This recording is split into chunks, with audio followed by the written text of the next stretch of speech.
ఆంధ్రప్రదేశ్ ఎన్నికలలో వైసీపీ ఘోర ఓటమి పాలైంది. ఈ క్రమంలో వైసీపీ అధినేత జగన్మోహన్ రెడ్డి ఆ పార్టీకి చెందిన నేతలతో వరుసగా సమావేశాలు నిర్వహిస్తున్నారు. ఈ సమావేశంలో ఓటమికి గల కారణాలపై విశ్లేషించుకుంటున్నారు. తాజాగా పలువురు కీలక నేతలతో తాడేపల్లిలో జగన్ సమీక్ష నిర్వహించారు. ఎన్నికలలో ఓటమికి గల కారణాలపై విశ్లేషిస్తున్నట్టుగా సమాచారం. ఓటమికి కారణాలను అభ్యర్థులను అడిగి తెలుసుకుంటున్నారు జగన్.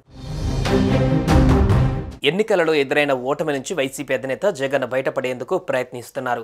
మళ్ళీ గట్టిగా నిలబడతామని చెప్పిన ఆయన వెంటనే పార్టీ నేతలతో సమావేశమవుతున్నారు. క్యాంపు కార్యాలయంలో పార్టీ అభ్యర్థులతో పాటు ముఖ్య నేతలు ఈ సమావేశానికి హాజరయ్యారు. ఎన్నికలలో ఓటమికి గల కారణాలపై నేతలు విశ్లేషిస్తున్నట్టుగా సమాచారం. ఓటమికి కారణాలను అభ్యర్థులను అడిగి జగన్ తెలుసుకుంటున్నట్లుగా తెలుస్తోంది.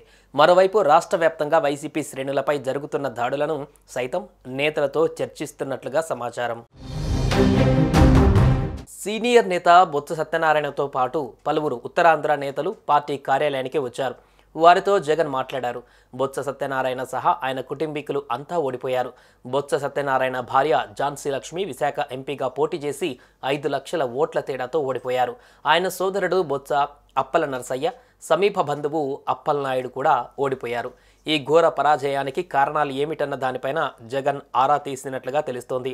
మాజీ సీఎం జగన్ను కలిసిన వారిలో గుడివాడ అమర్నాథ్, పుష్ప శ్రీవాణి, వంగా గీత, సంజీవయ్య, మోపిదేవి వెంకటరమణ, డాక్టర్ సుధా సహా పలువురు ఉన్నారు.